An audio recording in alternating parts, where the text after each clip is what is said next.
All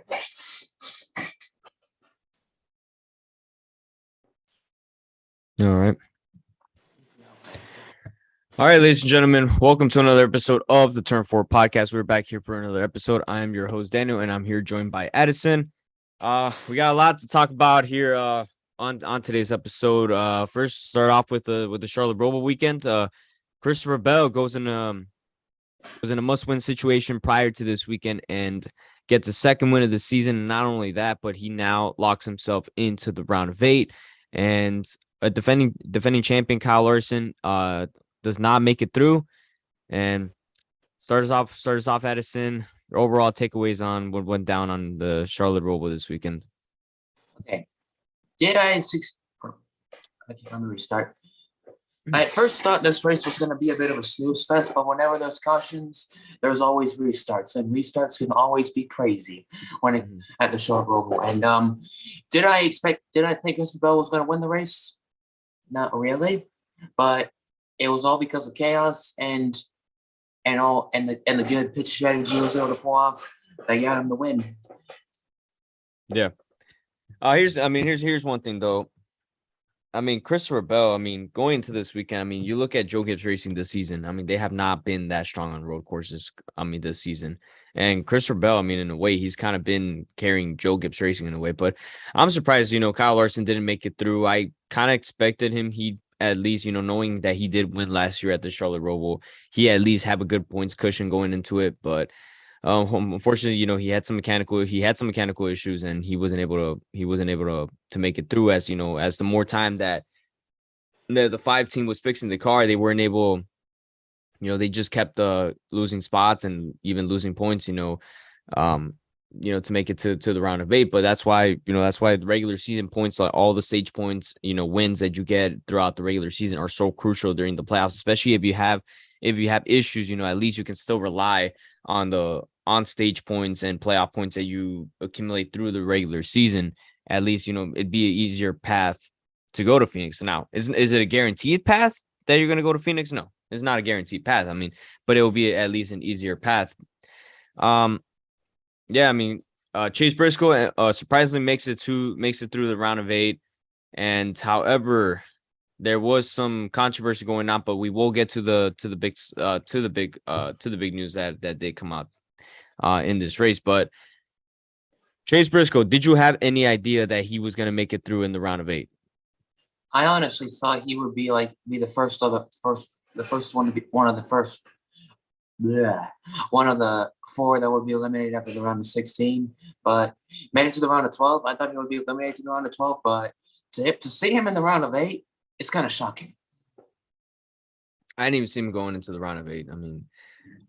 Also in this race, Chase Elliott once again had the dominant car, and that's the third time where he had a strong car but does not end up winning the race and getting spun out by Tyler Reddick. And Chase Elliott in his post-race interview, I think during post-race coverage, it looks like, he definitely was not in the mood to even be interviewed. If you saw in the post-race, during post-race, while he was having a conversation with William Byron after the race, it looks like, he didn't want a camera crew around him or even cameras showing the conversation. So I don't know what that deal was about. I don't know if it had to do with him, being frustrated.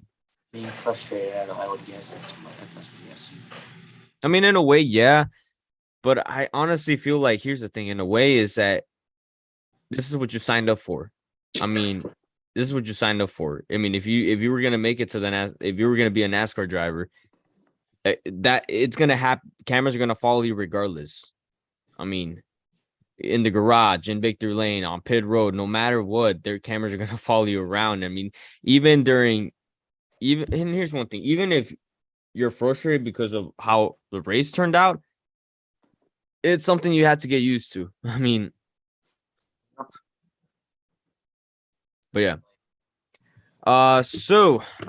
Meanwhile, let's go over the NASCAR.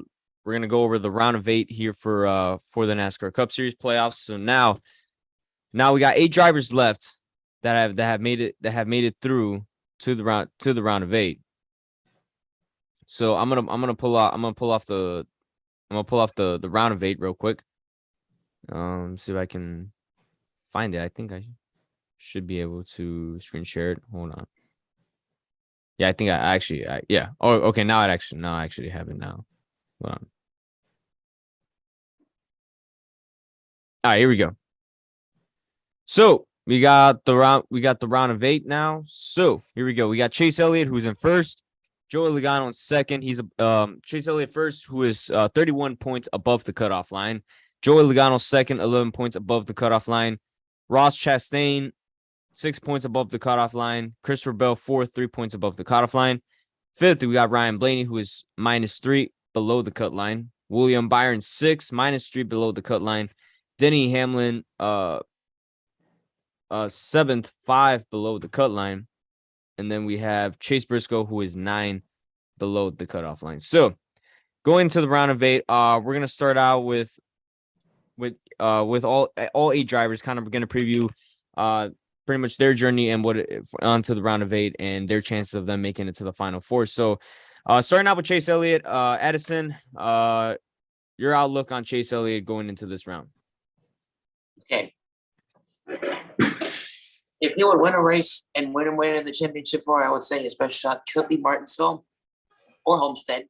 But pretty much, if Chase Elliott doesn't win either of those races, he pretty much just has to stay out of trouble to get through the championship for him if he is to advance.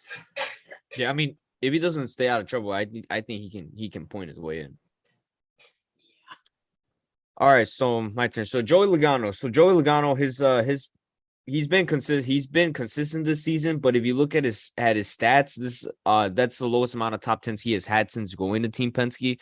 But then here's the thing: it's the round of 8. Joey Logano is known for capitalizing in moments like this, and he's not afraid to use his bumper. Martinsville is definitely a track I look for Joey Logano to possibly get a win. As we've known in the past, we know 4 years ago when he won that championship, he's not afraid to use his bumper. You know, if it's in a must-win situation or a final spot in the final 4 is on the line, expect Joey Logano to put the bumper. I mean, Joey Logano is that type of driver that he'll do whatever it takes to win, and he'll win at no matter what the cost is. But then again, he did finish second to William Byron at Martinsville, so Martinsville could be a good shot, or unless if he has that speed in Vegas and Homestead. Yeah. All right, Edison. So we got Ross Chastain. What's your outlook on Chastain on this round? Okay, I'd say his best shot could be Vegas. Well, it depends on how he'll do at Homestead, but he's made those enemies over the years, and you can always expect that little payback to come.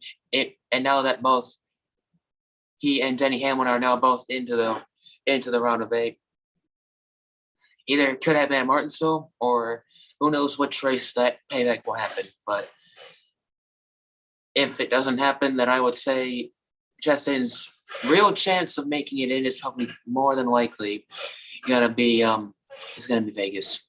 Yeah. Or Homestead. Yeah. So for Christopher Bell, I mean, Christopher Bell has really done a 180 this season. I mean, first 3 races of the season, he was outside the top 30. I mean, at that point in the season, I'm like thinking he was gonna have an Eric Almirola 2021 type of year. But he went from being almost outside the top 30 to kind of right now being the top guy at Joe Gibbs Racing, and kind of been that guy Joe Gibbs Racing that has had the most speed. And as going into the second half and going into the playoffs, he has really shown that speed. That he's really shown that I think he can be a serious championship contender. His best chance, I think, for me is probably Las Vegas. Las Vegas is probably his best chance for Bell to get a win. But before the playoffs started, when the playoff field was set, I actually did have Christopher Bell in as my final 4 pick. So I think Christopher Bell is definitely. I expect him to make a huge run going into the final 4. If he does make it to the final 4, you probably are going to get that right. Yeah. All right. So 5th, Ryan Blaney. Addison, what's your outlook on Ryan Blaney? Okay, he has ran strong at Vegas before, but he hasn't been able to get that win. Homestead, he did run well there in 2020, but didn't have that much of the good runs and much of a good run in 2021. Martinsville, he has ran well, but I would have to say his best chances of making it into the Final Four, possibly Homestead. Vegas, it's a possibility, but Martinsville, if he brings the spring 2021 version of himself to that race, then I would say he has the best chance of making it into the Final Four. If his pit crew do not screw him up. So here's one thing about Blaney though. He actually, I remember he did lead. He did run very well in the spring of 2018. By the way, also as well. So he's ran well in Martinsville. I mean, I look at some races where he in 2020, both races he actually finished second. And then in the spring he had a strong car. So Martinsville he has ran well, but he just hasn't been able to seal the deal over there and get a win there. All right, so William Byron. I think my best chance for him to get a win is definitely Martinsville. He did win in the spring, but don't forget he did win at Homestead a year ago, but that wasn't in the Gen 6. So I don't know how he'll perform in the next gen car. But William Byron has picked up the pace since the playoffs has started. So William Byron could be a possible dark horse to make it to the championship for. All right, so Denny Hamlin. Addison, your outlook on Denny Hamlin? I'd say virtually his only chance is probably Homestead and Martinsville. Mm-hmm. Denny Hamlin did win at Las Vegas last year, but I mean, Denny Hamlin, I mean, it could be a hit or miss. He could make the Final Four, and a lot of people are going to start talking about this is finally going to be the year, or it could be another moment where he gives another one away. All right, so Chase Briscoe. So Chase Briscoe is really kind of the underdog in this championship battle. I didn't really expect. I mean, myself, I didn't expect them to make it this far. I honestly thought he was going to be a first round exit elimination, but Chase Briscoe, I say for me, I think Homestead, he did win an Xfinity race in 2020, so I think Homestead is a track where I think I could expect him to possibly maybe a steal win there. Oh yeah, he did win there in the Truck Series back in 2017. Oh yeah, that as well, yeah. So he's been good at Homestead in the past and in other series, so I do expect him to be strong there. Yeah. All right, so that's the playoff preview. So at the moment, as my Final Four, I got Chase Elliott, Christopher Bell, Ryan Blaney, and Joey Logano as my Final Four. Who do you have, Addison, at the moment as your Final Four? Okay, Chase Elliott, Blaney, call me crazy, or don't call me crazy. Maybe William Byron, and as my last one, I would have to say Christopher Bell. All right. All right, so all right, so onto the Xfinity race. So the Xfinity race, we did see a very crazy race between both who have been two of the most winningest road courses in the past 2 years in the NASCAR Xfinity Series, AJ Allmendinger and Ty Gibbs. And AJ Allmendinger has been unbeatable at the Charlotte Roval since racing there in the NASCAR Xfinity Series. He's now won 4 straight races at the Charlotte Roval. And Ty Gibbs did have a dominant car. Did have a dominant car early in the race, but that last caution that came out with Sheldon Creed and Noah Gragson, pretty much wrecking it all the way into turn 1. From that restart, AJ Allmendinger took off and was able to steal the win away from Ty Gibbs to continue his streak at his 4 in a row streak of winning at the Charlotte Roval. And yeah, in all honesty, he had to work hard for that one.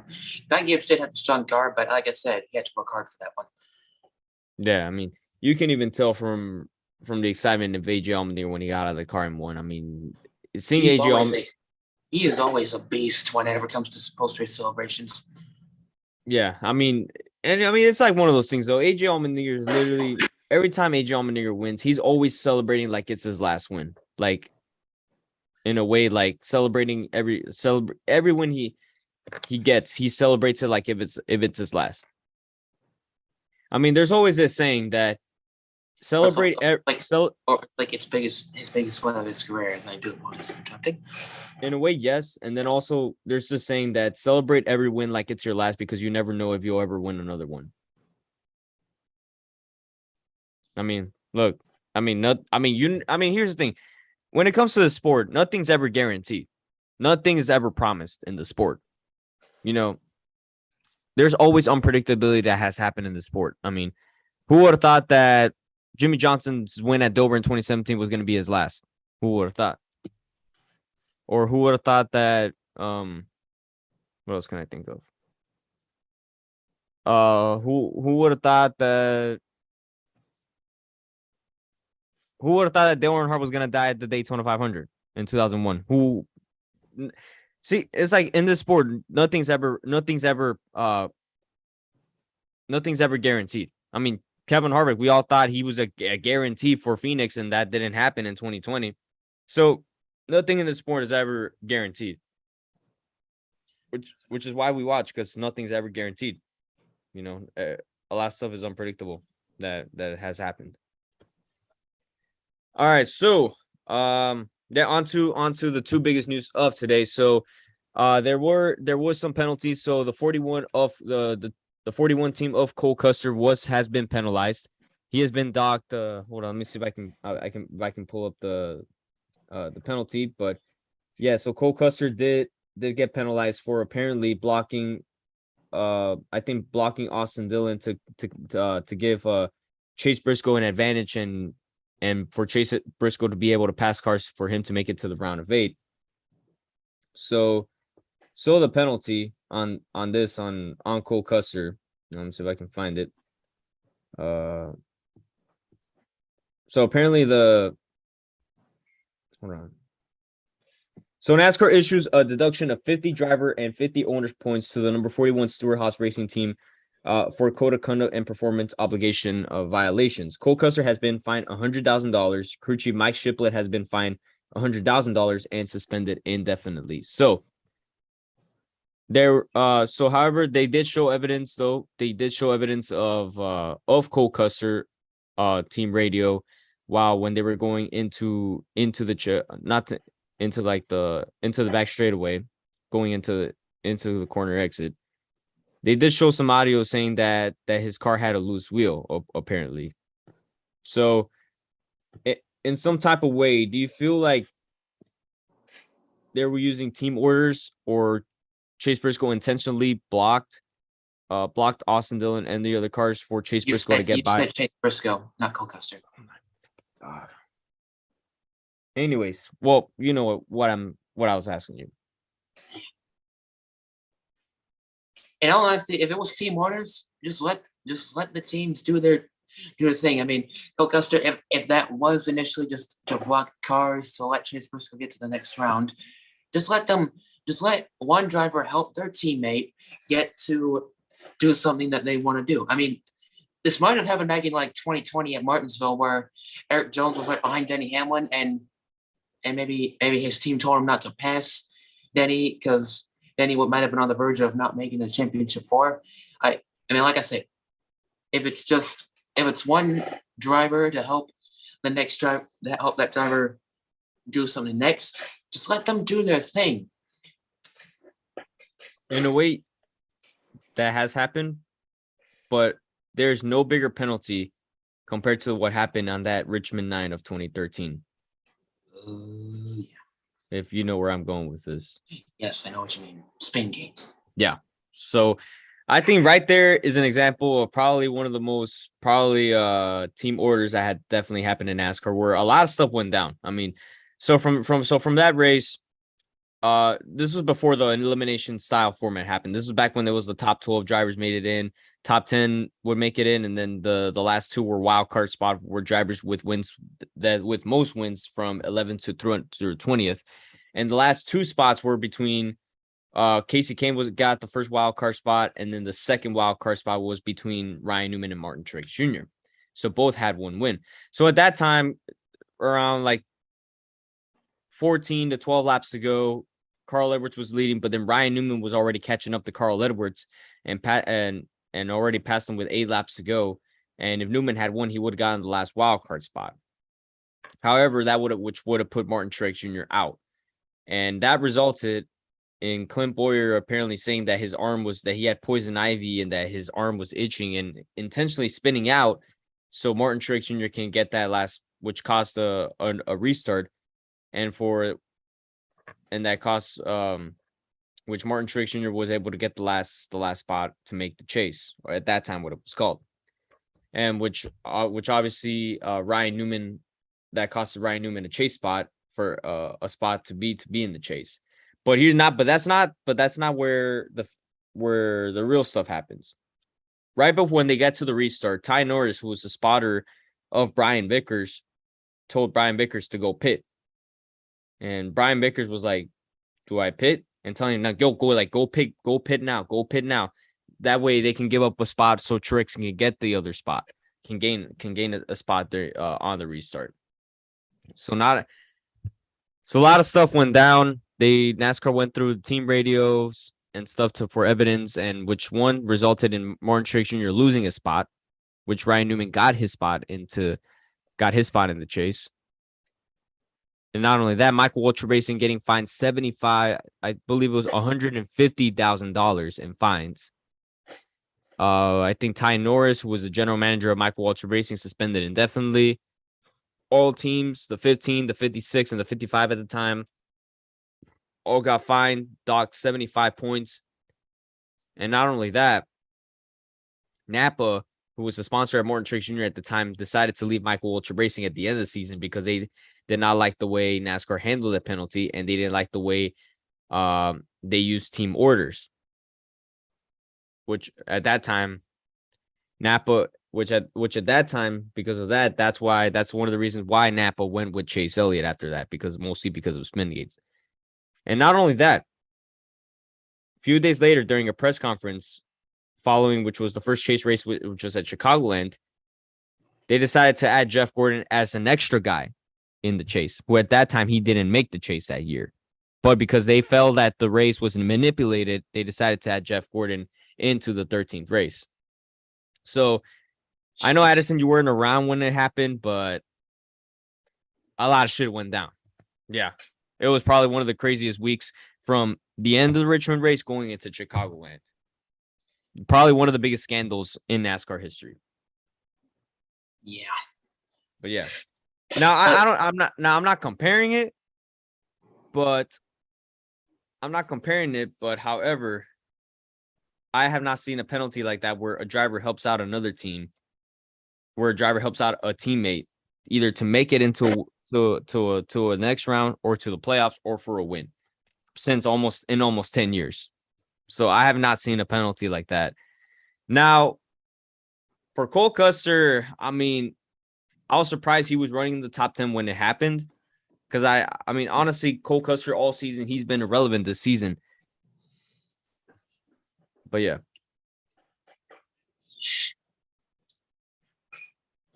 Kind of crazy if you ask me, but if the team wants to help out a driver and the driver wants to help out that driver, NASCAR shouldn't just get into their business and do any penalties to it. I mean, like I said, if that driver is just trying to help the driver get into the next round of the playoffs or get into the playoffs, they should just let them be.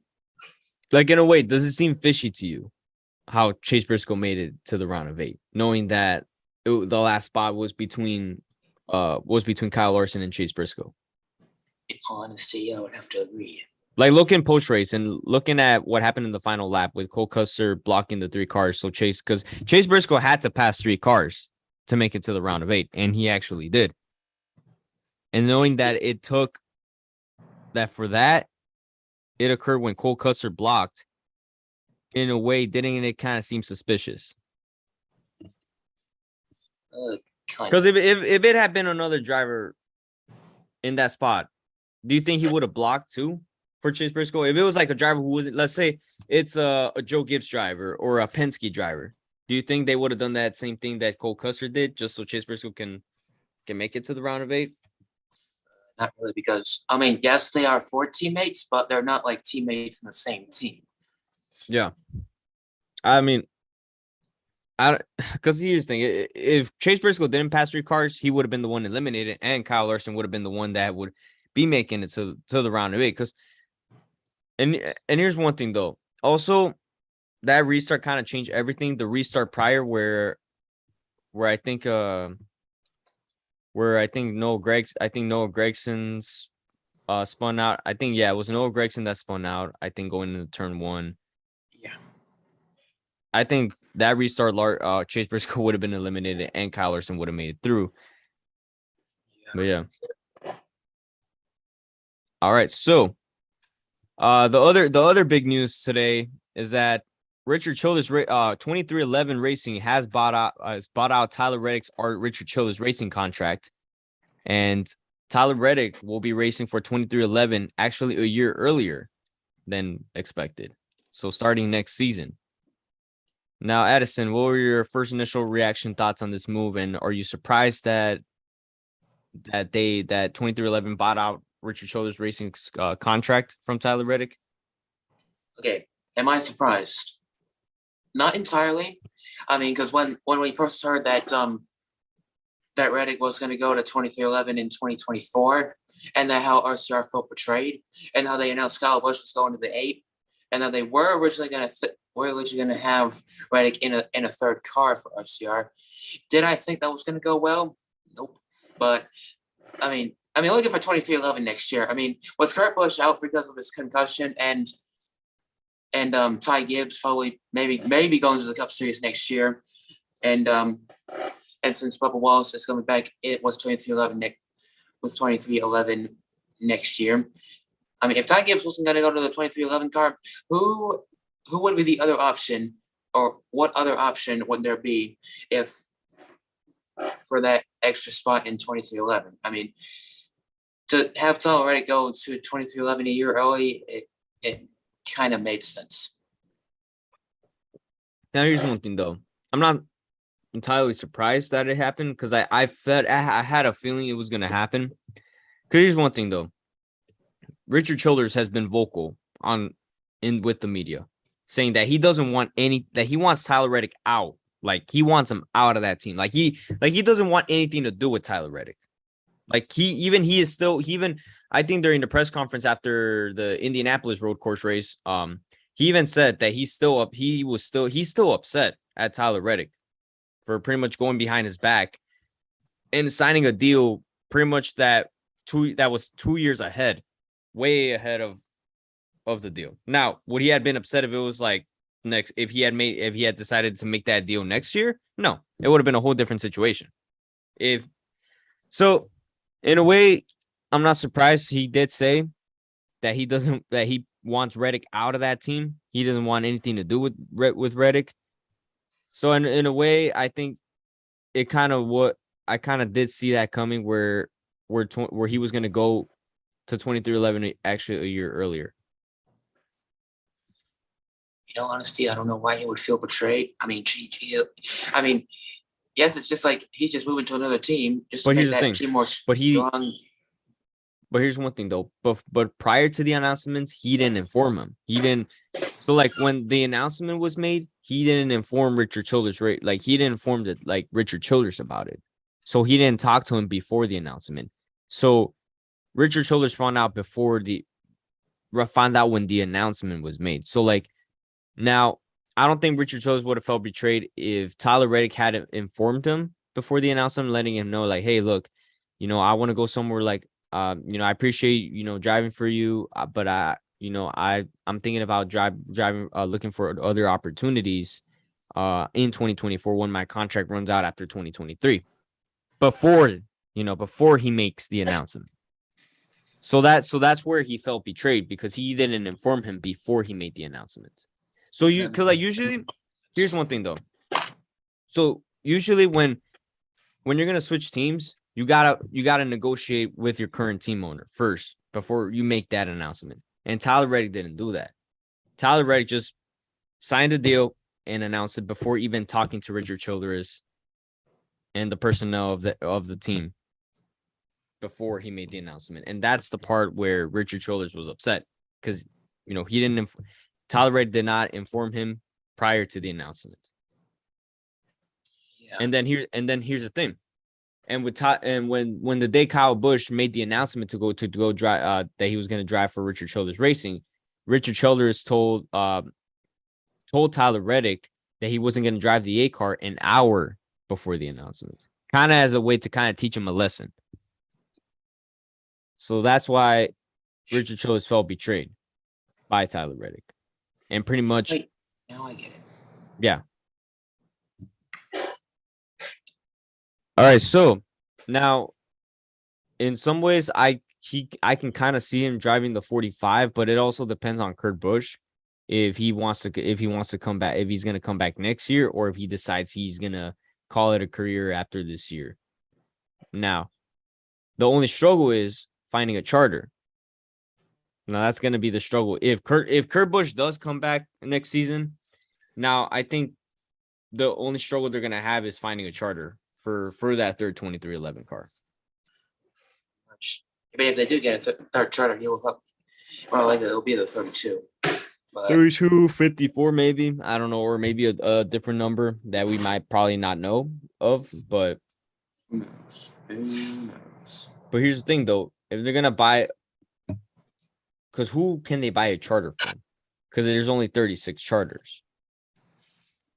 So in a way, it kind of makes me feel that, like, for example, if teams like Trackhouse and 2311 or maybe Collier are going to expect to a third, fourth team, I think NASCAR needs to kind of expand their charter system from like 36 to 40 cars. Or at least try to bring 43 car backfield again. Yeah. But yeah. All right, so looks like we are ready to move on into the Turn 4 pit stop. But before we get to the Turn 4 pit stop, I'd like to thank the sponsor of the Turn 4 pit stop, Lion-O Racing, the official diecast of NASCAR. Collect your 124 and 164 scale NASCAR diecast of your favorite NASCAR driver at lionoracing.com and any Lion-O retail store. And also pre-order the 124 scale of the winning diecast of the Bank of America Roval 400 winner. And be on the lookout for any NASCAR Authentics, next-gen Authentics at your local Target and your local Walmart. So here's what we have on today. So I got Austin Cindric's 2019 Xfinity Series money line scheme. This is actually the playoff one. As you can see, it's got the red splitter and the red spoiler. Yep. And what do you got? What do you got, Aston, for today? Okay. Since you had an Xfinity car, I decided to bring in an Xfinity car. Dale Jr.'s car from Martinsville, the Hellman's car. Awesome. All right, so here's what we got on the menu today. Let's see. All right, so Chandler Smith to drive full-time for Colleague Racing in the 2023 NASCAR Xfinity Series season. He'll be driving the number 16. Not only that, but also Daniel Hemrick and Landon Castle will both return to their respective rights at Colleague Racing next season for the NASCAR Xfinity Series. David Gilliland Racing to return to Toyota next season. Let's see. Since when was DGR in Toyota? Before in 2019, 2018, 2019. Oh, right. Yeah. I get it. AM Racing fielding Xfinity and truck teams in 2013. Let's see what else we have.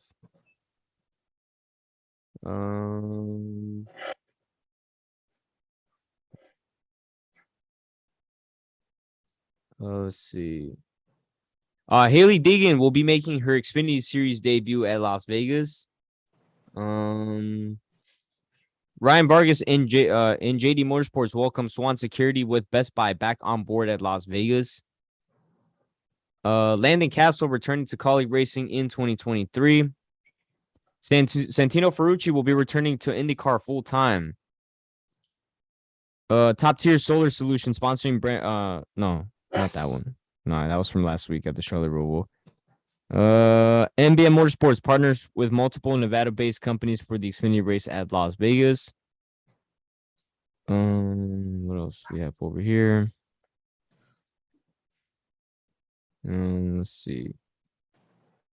Now, update about another manufacturer joining NASCAR. So here's the update. Dodge's talks with NASCAR about re-entering the racing series as a manufacturer have stalled, according to sources, as NASCAR search for elusive fourth OEM to join the sport continues. Dodge was one of the companies that was pitched and it had been seriously entertaining the idea of rejoining NASCAR in the coming years, sources said. At the same time that Dodge explored entering NASCAR over the last year, it held exploratory talks with at least one team, RFK Racing, about a prospective partnership should it have decided to re-enter the sport. Sources said RFK is currently aligned with Ford. One series where Dodge is a manufacturer is the NHRA drag racing series, where it's now aligned with Tony Stewart, though it is unclear whether Stewart's NASCAR team could have also been an option for Dodge. Dodge told SBJ last week that it was not working on expanding it into any new series, saying in a statement, Dodge is focused on our NHRA Camping World Drag Racing Series efforts in the NHRA, countdown to the championship with Tony Stewart Racing, and not expanding our efforts into other forms of racing at this time. Ford, RFK Racing, and NASCAR all declined comments. So, for those people that have been begging for Dodge to come back to NASCAR, doesn't look like it's gonna happen anytime soon.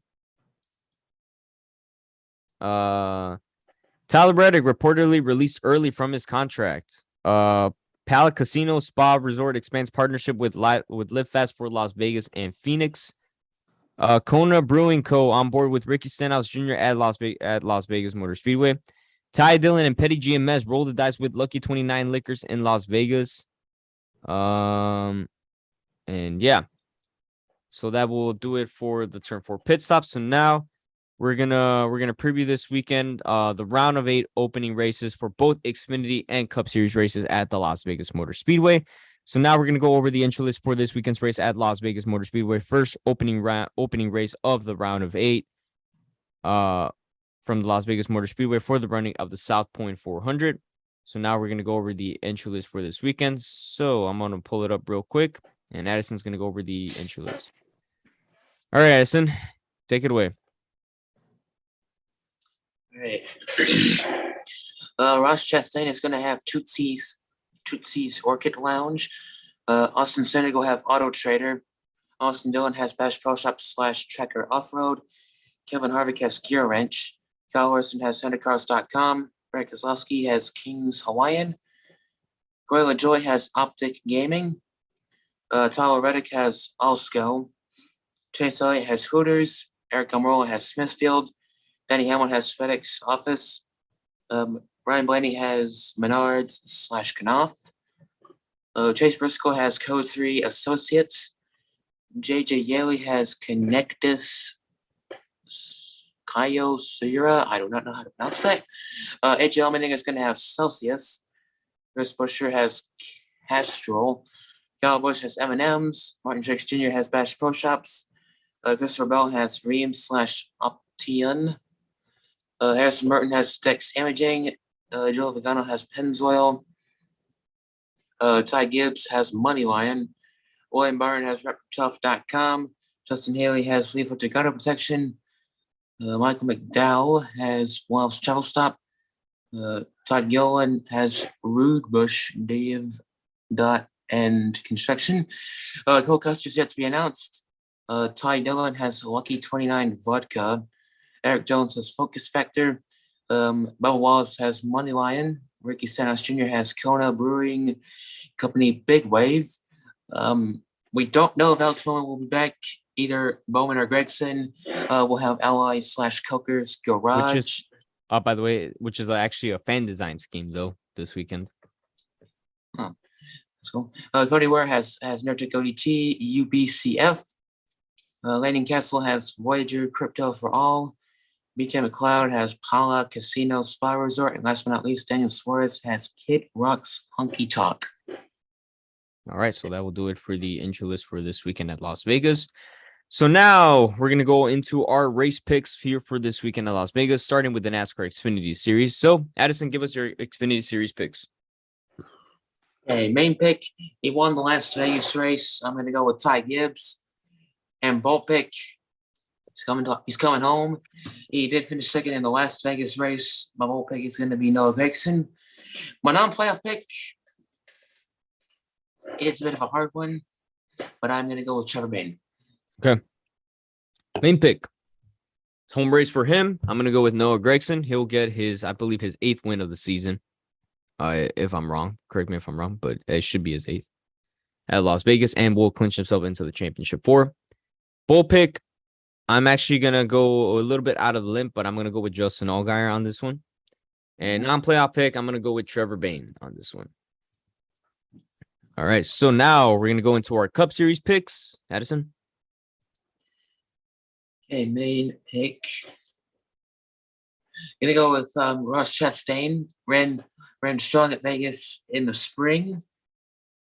For my bull pick. Oh man. Okay. Bull pick. I might take a big risk with this one, but I'm gonna go with Christopher Bell. And my non-playoff pick. I never really thought I would get to say this name as a non-playoff pick. But I'm gonna go with Kyle Larson. Did you say wait, who'd you say for Maine? Chastain. Oh, okay. All right, so main pick for Las Vegas. I'm actually gonna go with Joey Logano. He's won at Las Vegas twice, so Not bad. and bull pick. I'm gonna go a bit out of a lip on this one, but I'm gonna go with William Byron as my bull pick. And non-playoff pick. I'm actually gonna take Kyle Busch. He did come up short in the spring race before Eric Jones cut his tire down on that brought up the last caution. So Kyle Busch is my non-playoff pick. All right, so so those are our race picks, and looks like we're getting ready to wrap the show up. So we will be back here next Tuesday. We're gonna preview everything going on in Las Vegas, any news going on in the NASCAR world that we got you covered over here in the Turn 4 podcast. And so review Homestead. Oh yeah. All right, so thank you guys everyone. Thank you guys for watching.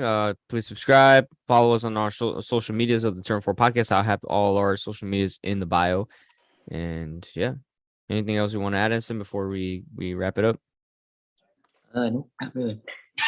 All right, we will see you guys in the next episode.